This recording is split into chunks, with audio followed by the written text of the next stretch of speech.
There's a stain on my garment, dear Aisha, dear Aisha. There's a stain on my garment, dear Aisha, a stain. Tell me how did it get there, Muhammad, Muhammad? Tell me how did it get there, Muhammad, tell me. Sexy slave girls, dear Aisha, dear Aisha, dear Aisha. Sexy slave girls, dear Aisha. I just lost control. There's Maria Al-Qibtiyya, Rayana bin Sayed, Ayman and others. You know I can't wait. But Bilal's calling Adhan, Muhammad, Muhammad. Now it's time for the salat, Muhammad, it's time. Then scrape it, dear Aisha, dear Aisha, dear Aisha. Then scrape it, dear Aisha, dear Aisha, scrape it. Sahih Muslim 572-3377, Surah 66, Al-Bukhari 232, Surah 424.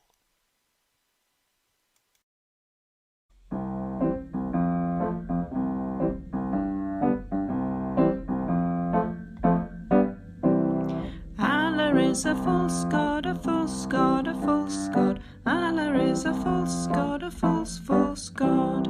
Allah is a false god, a false god, a false god. Allah is a false god, a false god. And Muhammad is not a prophet.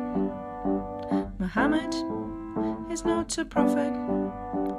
If you want grace and mercy and love, Islam is not for you. But Jesus is the way, the truth, and the life. Jesus is the King of Kings who died to save us all. If you just repent and believe He took your sins on the cross, then mercy and grace, forgiveness and love, eternity can be yours. But Allah is a false god, a false god, a false god. Allah is a false god, a false god.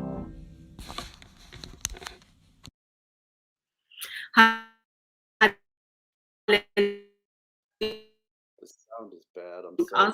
Welcome to another live stream with DCCI Ministries. And we do have Robert Spencer with us, and we will be talking about Dawah. What is Dawah, how Muhammad did it, and how Muslims do it today. Peace of Christ be with you, brother. And with your spirit, thank you. How are you doing?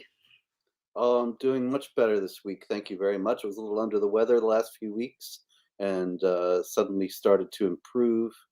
So very glad we were able to do this today. And sorry about the cancellation before.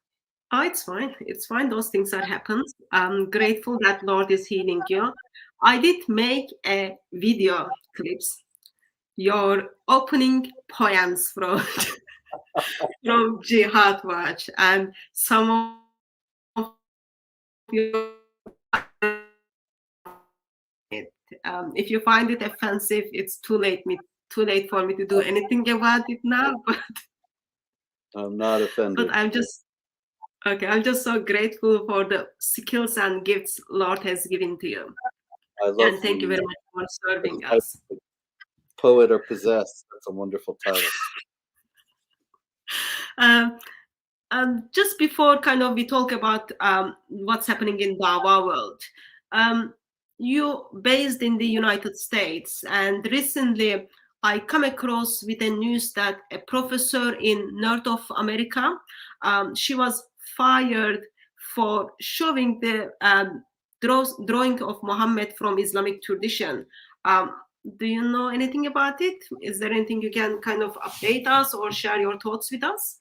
It's a ridiculous story. The professor was teaching art history and showed a Shiite drawing of Muhammad that Sunnis consider offensive. And so a Muslim Brotherhood Sunni group started to complain that she had committed Islamophobia. And the administration of the university, very concerned about Islamophobia, immediately fired her and denounced Islamophobia. completely ignoring the fact that it was Muslims who made the image of Muhammad that she showed. It wasn't as if she was showing the Charlie Hebdo cartoons or something of that kind. She was showing images made by Muslims, but they were Shia, and the Sunnis complained. And so after that, there have been some positive developments. There are professors at this university who have actually called upon the president of the university to resign because of this and to uphold the freedom of expression. Now, I don't have any illusions that they would uphold the freedom of expression if she had shown a Charlie Hebdo cartoon or the winner of our Muhammad cartoon contest from Garland, Texas in 2015. But nonetheless, it's good to see that some people at the university are not buying the Islamophobia hoax and are complaining about it. And so we'll see if she actually does resign. But she has already backtracked and apologized for accusing the professor of Islamophobia. Those things are very common in UK. I am sorry to see and hear it is coming to US. Yes, it's very much here already. It's not as virulent here, but nonetheless, it's true already that if someone is accused of Islamophobia, then they can lose their job, they can be vilified and ostracized, suffer tremendous professional harm. And people like me and others who speak critically about Islam, there are most of the mainstream will have nothing to do with us because they're afraid of being accused of Islamophobia. Yeah, such a shame. The world came to be in the intention of just protecting Muslims, protecting Islam, not even Muslims in this occasion. Mm-hmm. Yes, indeed. So, Dawah from time of Muhammad to today. Yes. My understanding is because Muhammad was like man of peace. Wherever he went and wherever his followers went, people were welcoming the invitation to Islam, which is believing one God alone. Therefore, people were of Muhammad, they are doing the same thing. They are spreading Islam by amazing arguments, and seems that it's working well because Muslims are apparently converting over 100,000 people each year. Is this true? No, none of it is true, of course, but you knew that already. That's what I hear from Muslims. Yes, of course. And they are making converts.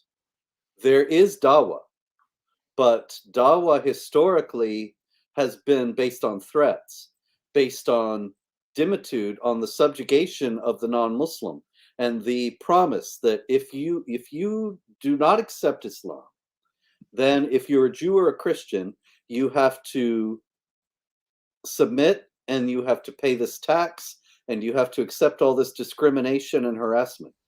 And if you are going to refuse that, then you can be killed.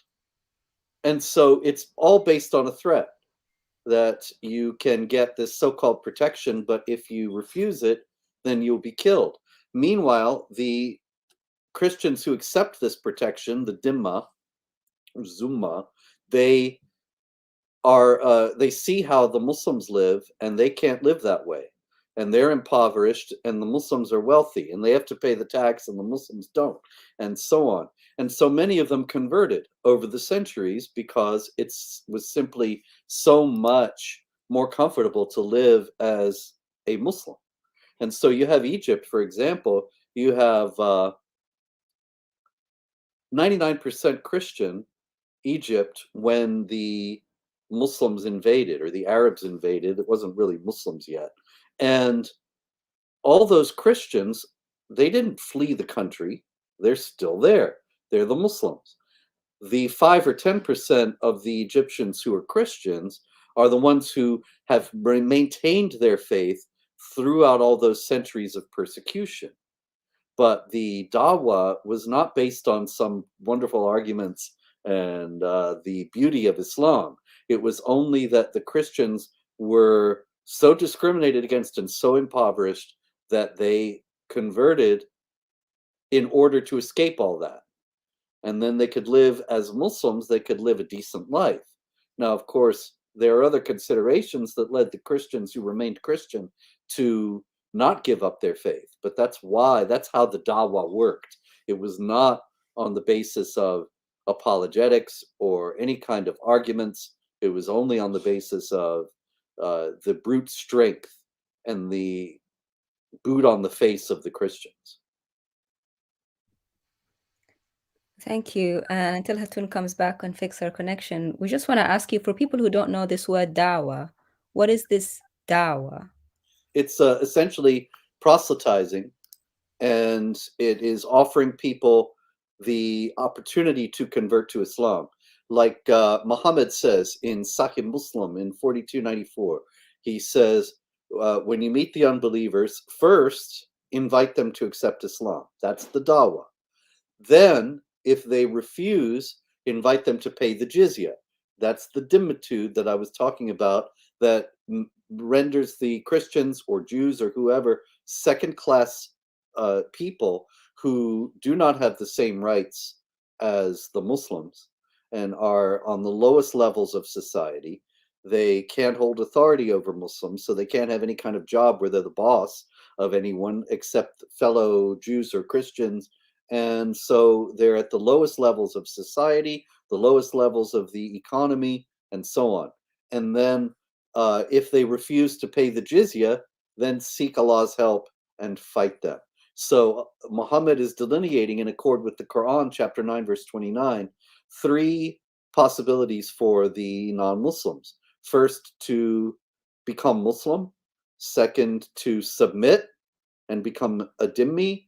And third, to fight against the Muslims and defend oneself against the onslaught of the jihadis. And so the dawah is the invitation to Islam.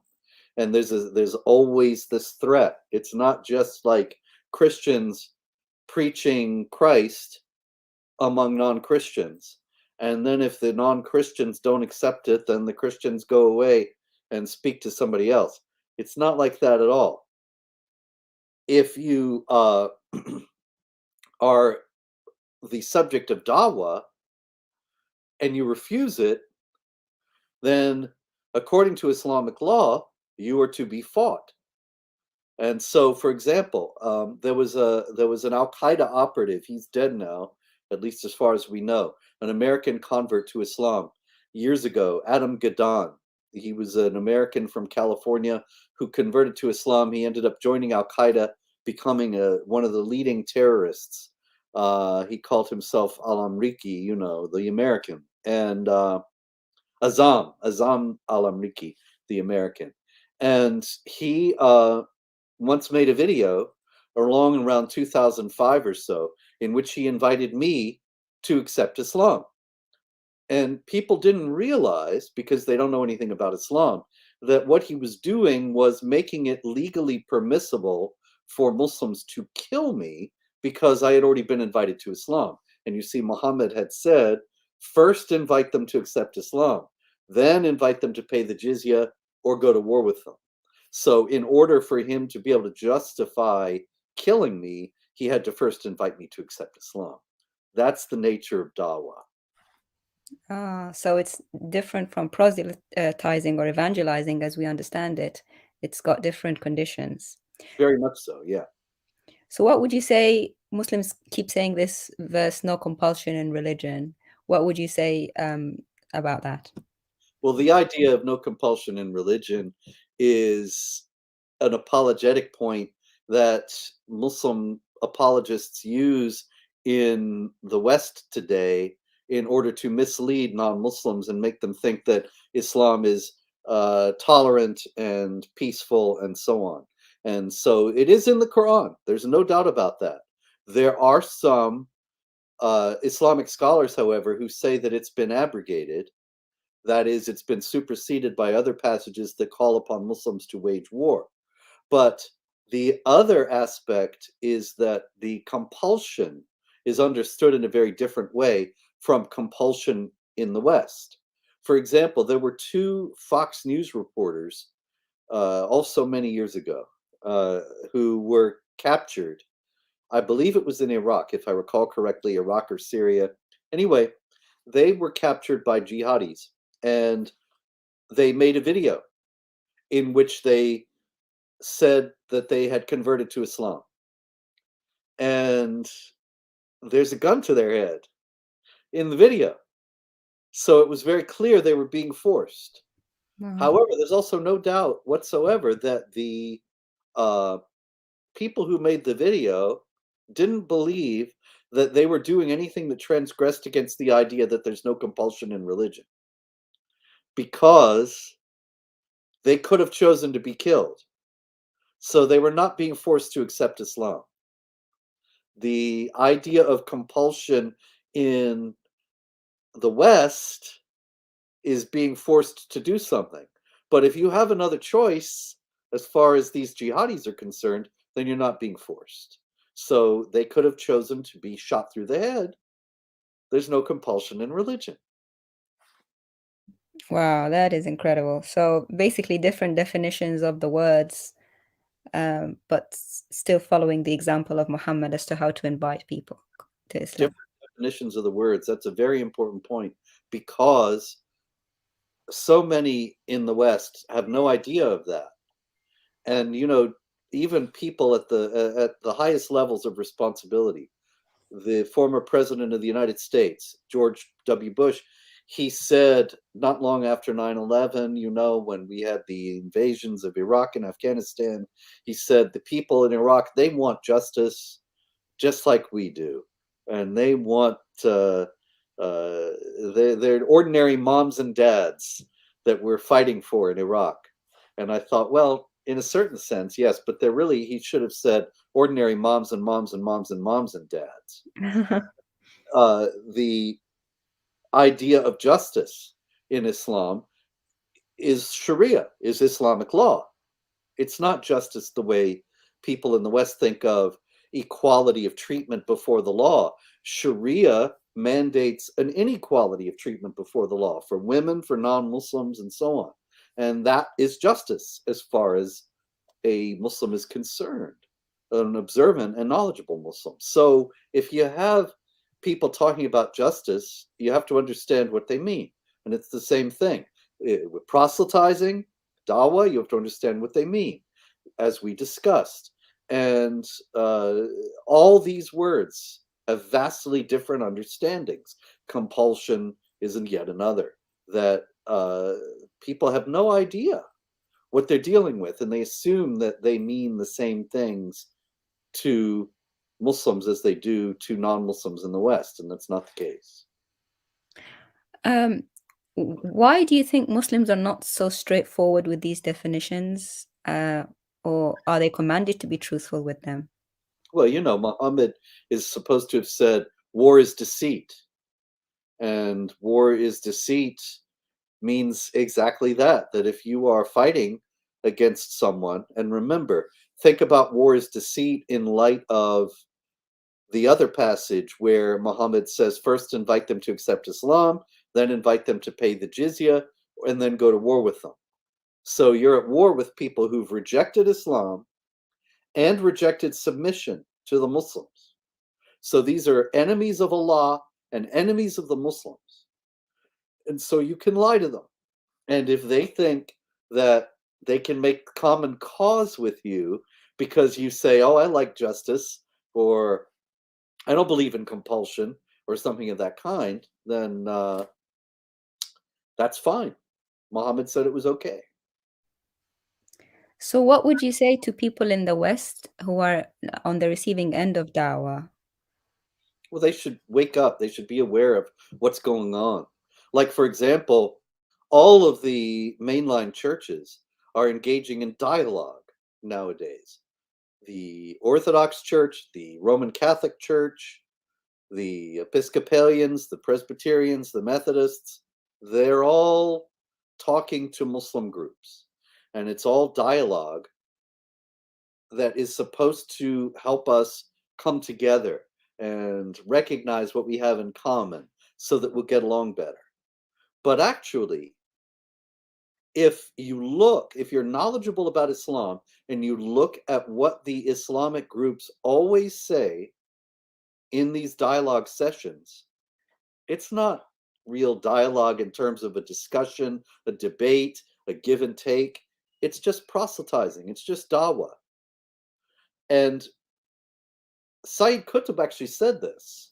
Sayyid Qutb, the Egyptian Muslim Brotherhood theorist and Islamic scholar, wrote a very lengthy multi-volume commentary on the Quran, Fizilal al-Quran, in the shade of the Quran, and he explains that interfaith dialogue, it's very important, he said, to build bridges with non-Muslims, but that the Muslims must understand it's a one-way bridge.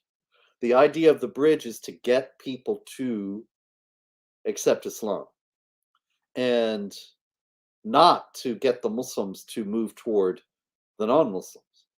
Now, see, in the churches, the people who are pursuing these dialogues, they think that the two groups are coming together. They think that there's some real meeting of the minds here. And they don't realize how they're being played because they don't know anything about Islam. They've never studied it except from Islamic apologists like John Esposito and Karen Armstrong. They have no idea how they're being fooled. But that is an example of how war's deceit works, that they don't realize that the dialogue is not for genuine exchange as far as the Muslims are concerned. It's to get them into Islam. Wow. Are you aware of Muslims doing dawah in Muslim majority countries to minorities? And if so, how is it different from in the West? Yeah, there's a lot of that. And it's actually pretty much ubiquitous that there are people inviting the non-Muslims in Muslim countries to accept Islam in all kinds of contexts. And then, of course, in the same way as I was explaining with Adam Gadon and me, it's often a pretext so that they can be brutalized after. In Pakistan, for example, you have people who are invited to accept Islam, they refuse, and then suddenly they find themselves accused of blasphemy. Often it's the same conversation that got them accused of blasphemy because they say this person said Muhammad was not a prophet and this is blasphemy and they have to be killed. And really what they were doing was refusing the invitation, refusing the dawah. But the refusal gives them permission to be brutalized. That is extremely shocking. That is wow. What would you say about the media and how they have tackled or not tackled this issue of dawah spreading in the West? The media doesn't know anything about dawah. As a matter of fact, the media in the West, the establishment media, is a willing proponent of dawah. They actively further it.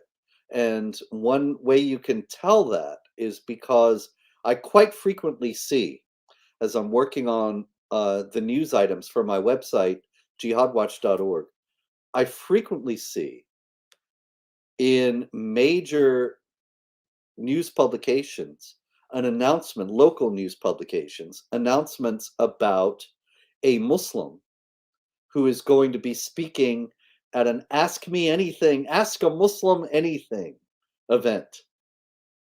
And it's usually at a local church, sponsored by the Christians.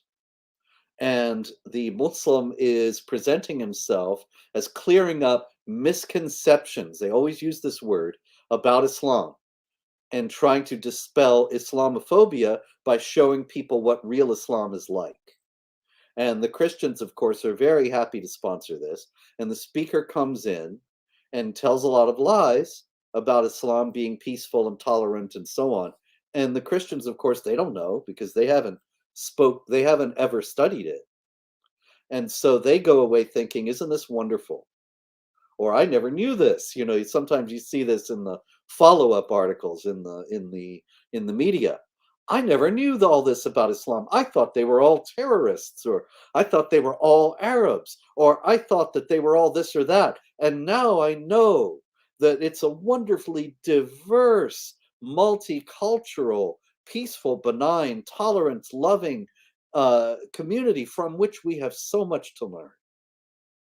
And the media, these things are practically routine in the media, and they're always held up as positive events. I've never seen and never will see, even though I've had people go to these events all over the United States and then write reports for me at Jihad Watch that I've published and showing how the speaker was lying about Islam.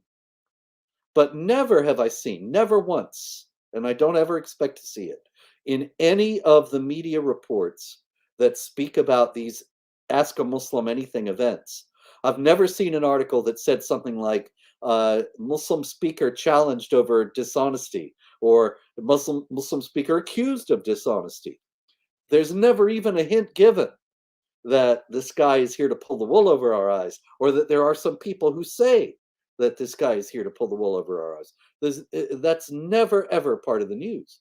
The news is only interested in showing that here is a Muslim who is performing outreach and taking care of making people realize how wonderful Islam really is.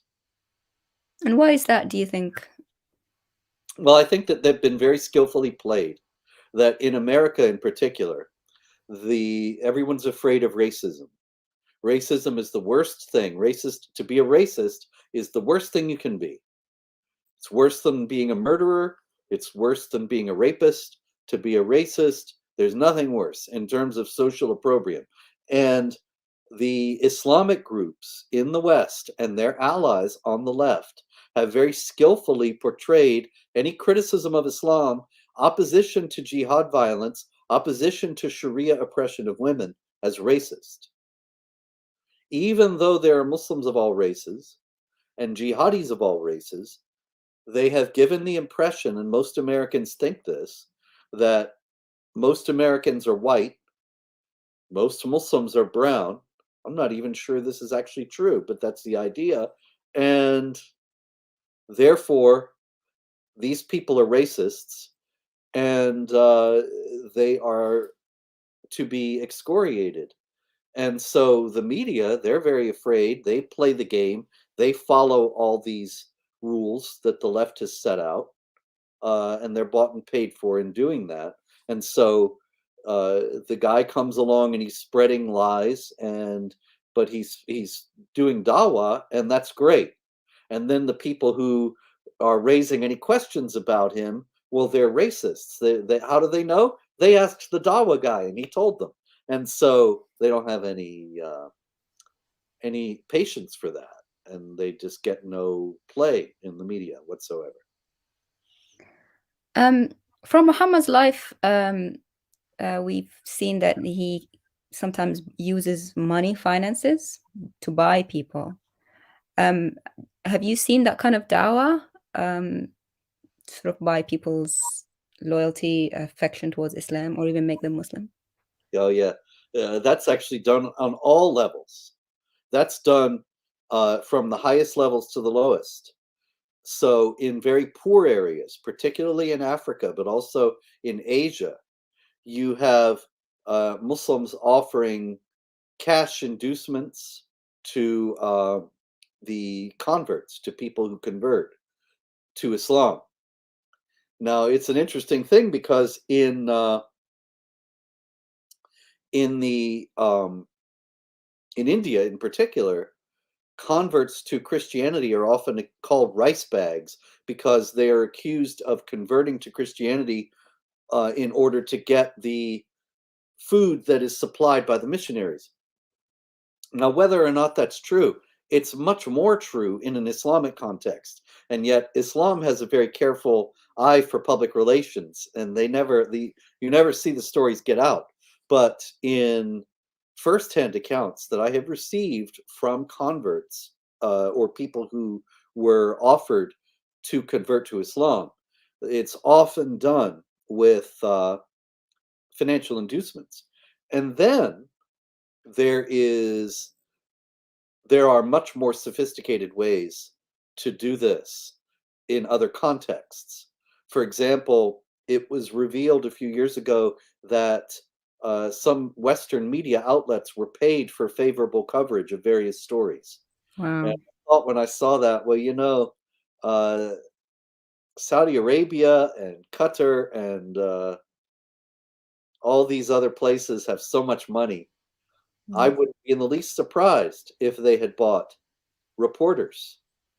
And Prince Al Walid bin Talal, who is a Saudi prince, he has spent millions upon millions of dollars donating to American universities.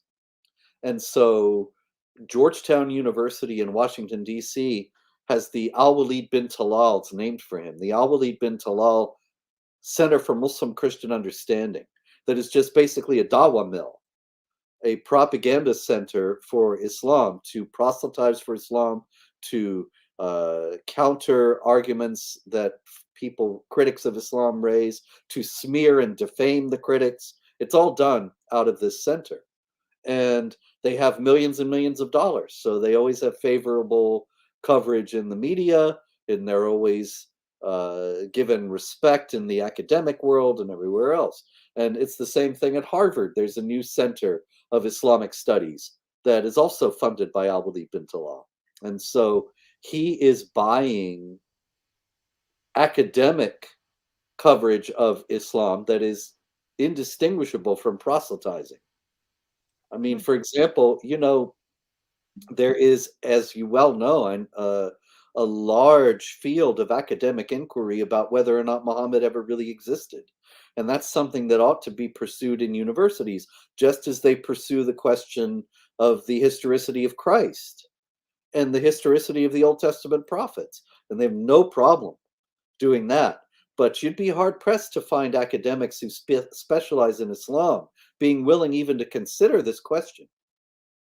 And of course, they know who's signing the checks. Wow.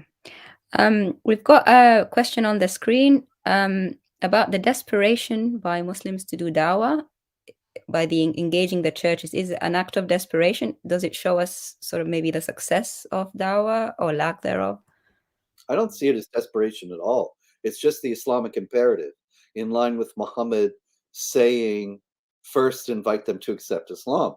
And so that's a very, very large statement that has a lot of implications, and I think has led to multi-billion-dollar efforts on the part of the Saudis and others to invite the whole world to accept Islam. And that is a multi-pronged effort that involves engaging churches as well as many, many other things. And so it's not desperation, it's obedience. I see. Did you watch the World Cup in Qatar? There was a flurry of dawah activities there, and I wonder what you think of that and if they just use that again as dawah. Well, I didn't watch the World Cup. I'm not interested in football at all, but I did follow the news about it and saw that Qatar was taking advantage of the situation in order to do dawah on a grand scale. And so they said that hundreds of people had converted to Islam, but then there were other reports that it was only a handful, maybe even only one. But nonetheless, they had preachers in a huge number of languages of the world ready to preach Islam, and Qurans in all languages to hand out, and so on. They were ready. That was actually apparently the first priority of the World Cup. It may even have been why they spent the money to get the World Cup to Qatar. I think it backfired on them in many ways, because people saw what a Sharia state is like and saw how repressive it is. And that they may not have calculated in particular. But I wouldn't be at all surprised if they did the whole thing in order to have an opportunity for dawah on a grand scale. We've heard of the term love jihad. Have you heard of it? Is it true? Muslims deny this, of course. And is it theologically in line with dawah? Oh, it's very much true. And yes, I've heard of it. And yes, it is denied everywhere. I remember, my goodness, way back in 2000 or 2001, sometime around there. I went up to Toronto. I was on a show with Anish Sharouche, who has now passed away, who was a Lebanese Christian who had written a book about Islam. And he and I were on the show with two Islamic preachers.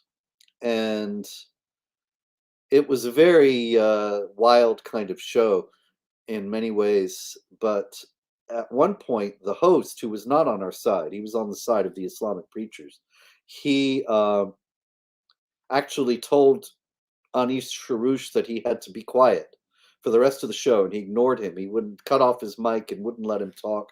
And Anish Sharouche had gotten this punishment because he had said to the two Islamic clerics, "You are coming into our countries and marrying our women." And Michael Coren, the host, he thought that this was a kind of a heinous accusation. But actually, there's a lot of truth to it. And particularly in India, it's a big scandal and a big thing that Muslims, individual Muslims, they woo non-Muslim women, they marry them, they have some children, they make sure that the children are raised Muslim. Then they often discard these non-Muslim women. They force them to convert. If they don't convert, they brutalize them, they get rid of them, they sometimes have even killed them. But the whole idea is to take a woman away from a non-Muslim community and make her part of a Muslim community and make her children Muslims. That's the whole idea. The whole idea of love jihad, in other words, is to expand the Muslim community at the expense of the non-Muslim community, so that the Muslim community is always growing and the non-Muslim community is always contracting. And so Amina and Sarah Saeed were two girls in Texas in 2008. And they were murdered by their father, Yasser Saeed, who was from Egypt, because they had non-Muslim boyfriends. Now, their mother was a non-Muslim woman from Texas. And Yasser Saeed had gone to Texas, and he had wooed her and married her, and he had these two daughters and a son, and they were all Muslims. They were raised Muslim. And then ultimately the daughters were honor killed because they were dating non-Muslims. But that was a classic example of how the love jihad works, that whatever community Patricia Saeed had been in before she married Yasser, she was not a Muslim. She was taken out of that, so her children didn't grow up in that community. They didn't end up being raised as Christians. They were raised as Muslims. And in India, the Muslim men marry Hindu women, and then sometimes they even pretend to be Hindus and then marry the Hindu woman and then reveal that they're Muslims. And then they take the children away and divorce the woman, or they force her to accept that the children are going to be raised as Muslims, and so on. Because here again, the idea is to increase the Muslim community at the expense of the Hindu community. So obviously we need, the non-Muslim community need to be aware of these tactics, that it's not, I say, theological reasons rather than love or other reasons. Well, you're quite right. They need to be aware, but they're not going to be aware for the most part. Some people will wake up, but the non-Muslims in the West generally think it's Islamophobic to talk that way. That if they heard what I just said all about love jihad and Anish Sharouche, they would side with Coren and say, yeah, that's a terrible thing to say. How could you make such an accusation? And you could show example after example of it happening, and they won't be convinced because they've been thoroughly indoctrinated with the idea that all this is Islamophobic to discuss. Hatun tells me that Muslim countries like Turkey and others support building of mosques in the West, and even in places like Africa and China.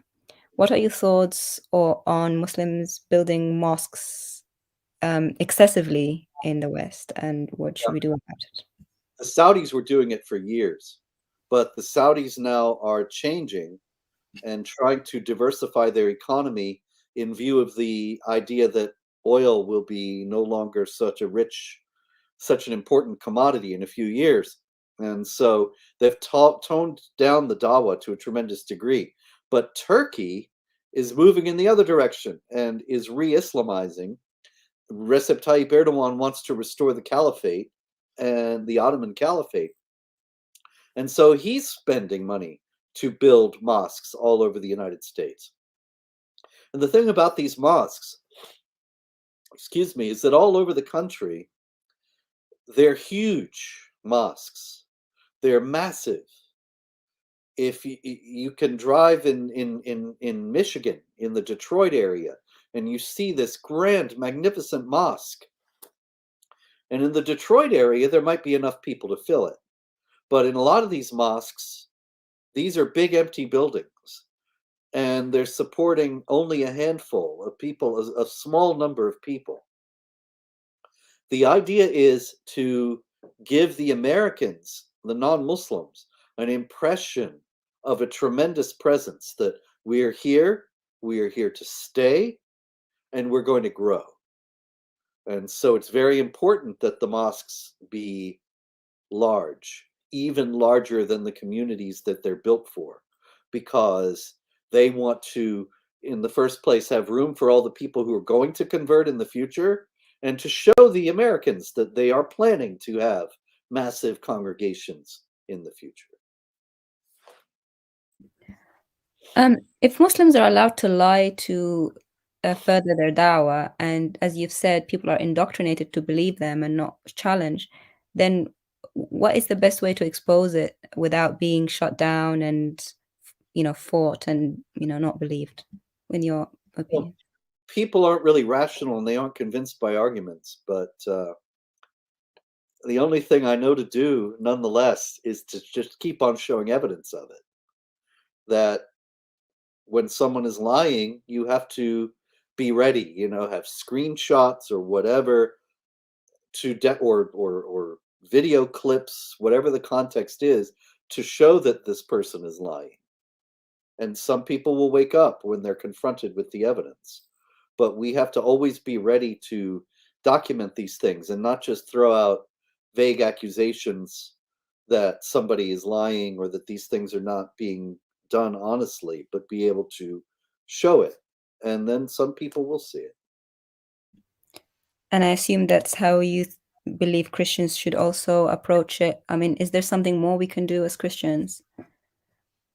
Well, yes, there's a great deal more, but we're dealing with a situation in which the Christians are asleep. So we have to wake up our fellow Christians to the need to do this, to the dangers of the dialogue, to the ultimate agenda of the Muslims that they're dealing with in the dialogue, to try to show them that they're being naive and that they should not be pursuing these kinds of discussions with Muslims, or at least if they are going to pursue them, that they should be aware of what the agenda is on the Muslim side. And so here again, it's just a matter of continuing to tell the truth, continuing to document these things. Like, for example, there was the Common Word Initiative. It might even still be going on as far as I know, but it was a few years back, there was a call by a large number of Muslim scholars from around the world. They wrote a letter to the Pope and to the heads of the other churches, as many as they could find. And they addressed this beautiful letter to them. And the title of this, the Common Word Initiative, comes from the Quran, chapter 5, where it says, "Say to the unbelievers, let us come to a common word between us and you." And that's what it was headed. And of course, the non-Muslims were thrilled. And the Catholic Church, that was the beginning of the dialogue, actually, in the 21st century. And the other churches went for it, and they're all having dialogue now. And it seems as if nobody ever troubled to look at the Quran and to see what the actual verse said. But what it says is, let us come to a common word between us and you, that you will associate no partners with Allah.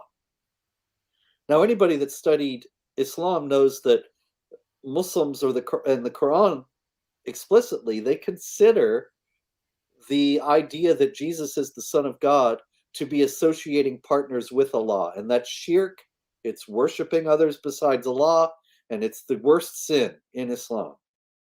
So what the Common Word Initiative is really doing is trying to get the Christians to stop being Christians and convert to Islam. But because nobody even bothered to look at the Quran verse that was the basis of the title and the epigraph of the whole initiative, nobody knew that. And so I did my best to call attention to it. And of course, people have already decided what they think I am. And so other people have to take up that kind of effort as well. Amen. We got a question along the same vein. What sources would be good to have ready when challenged on the street about discrimination of dhimmis in Islamic history? Well, if you'll forgive me, you should get my book, The History of Jihad, because the history of jihad shows the discrimination of dhimmis in Islamic history. And see, people don't know the history of Islam. And this is a big gap in our dealings with Muslims in the West, because most of the time when you have Christians who are dealing with Islam, they study the Quran and they study the life of Muhammad as set out in the Hadith and the Sirah. And that's it. And so what about after Muhammad? What happened between then and now? Most people have no idea. And so I wrote The History of Jihad precisely to supply that lack. And the Islamic apologists have no response to this. There's a guy who said, I'm going to respond to Spencer's History of Jihad. And a lot of chest thumping and a lot of bragging about how he was going to destroy my arguments.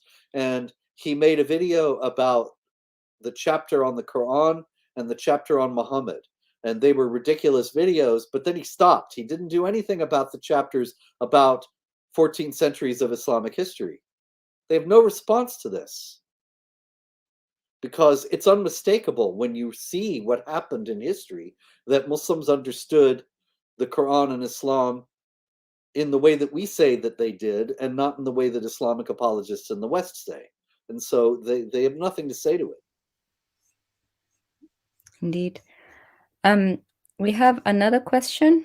You mentioned before about compulsion and how it can mean different things to Muslims, and you mentioned a story where obviously someone was being compelled by force. Here, what is compulsion then to them? Do we have a definition for it? Excuse me. I don't know. Let's see. What would compulsion be? Okay, if they hold a gun to your head, that's not compulsion, as I explained earlier. All right. So what? That's a good question. You got me. I'm rarely stumped, but I got to say, what would compulsion be? I should ask some of those Islamic apologists online, or look at Islam Q&A or something. But I don't know. I guess it would be not offering any choice. And so you just kill them. Then I guess they're compelled. Thank you. Do you have any comments on Rasmus Paludan burning Qurans in Sweden and Denmark? Yeah, well, I've talked a lot about that. Talked about that at great length on Wednesday on This Week in Jihad with David Wood, and you can find that on my channel on YouTube, Jihad Watch Video. The thing about the response from the West, from the UN condemned Rasmus Paludan, and the Alliance of Civilizations, a UN agency, Miguel Angel Moratinos, the head of the Alliance of Civilizations, he said, we believe that freedom of expression is a basic human right, but you shouldn't gratuitously insult Muslims. And I think, I bet Miguel Angel Moratinos, if there were somebody in front of him burning a Bible, he would say, this is an important aspect of freedom of expression, and we have to uphold this chap's right to do this. What Miguel Angel Moratinos was doing was bowing to violent intimidation. He is saying that because Muslims say they will kill us if we burn the Quran, we must never burn the Quran. That's really what he's saying, because we know he wouldn't care if people burn the Bible or the Talmud or whatever, because he knows that the Jews and Christians won't be violent as a result. His respect, in other words, for Islam is all just a kowtowing to terrorism. And we must never kowtow to violent intimidation, because that will only invite more of it and encourage the Muslims to think we can get what we want from them by threatening to kill them. So let's threaten to kill them some more. Amazing. What is your opinion on interfaith dialogue? You mentioned it already. Is it a fruitful thing for people to continue to do? Oh, I think it's completely useless. I think I've made that clear, but I can say one other thing about it. It inhibits the Christians from speaking about Islam in a critical manner. And that may be the worst part of it, because they think they'll harm the dialogue. For example, I was invited to speak about 10 years ago at a Roman Catholic conference. And then the bishop of the area, Robert McManus of Worcester, Massachusetts, he canceled the invitation and didn't allow me to come. And he said that this was because if I discussed the persecution of Christians, it could harm the dialogue that Muslims are having with Christians. Now, you see then that Robert McManus is never going to speak about the persecution of Christians because he doesn't want to harm the dialogue. And so who is going to speak about the persecution of Christians? Nobody, because the Western governments don't care. And so the churches that should be on the front lines of speaking about the persecution of Christians, they've been bullied into silence, or they've accepted the silence because they want the dialogue. The dialogue hasn't prevented a single Christian from being persecuted. The dialogue has not prevented a single church from being burned or destroyed in an Islamic country. And so it's useless. It's worse than useless. Last question for you. How do you see the future in terms of the Dawah? Is it on its way out? Is it something that that can be overcome now? We're only going to get more, because the left is in charge everywhere and they love it. The left loves Islam because Islam is inherently authoritarian, and Muslims are told by Muhammad, obey your ruler, even if he's an Ethiopian with a head like a raisin. That's a racist statement, but I think even more importantly, it's a statement saying, obey the ruler, no matter what. And so the left, that's authoritarians, they love that. And so they've chosen Islam to be the religion that they favor, and there's going to be a lot more Dawah. So we need to be prepared. Indeed, in every way. Thank you so much for being with us. Is there any last words you want to, part with before we end? Never give up, never surrender, keep fighting. Things are going to get darker, but well, we know that after the cross comes the resurrection. Amen. Well, thank you so much, brother, and thanks for joining us. Hatun sends her apologies. She has some internet issues, but we're very grateful that you've continued with us and allowed us to sample some of your knowledge on Dawah. We hope to have you again soon with us in another stream. Pleasure.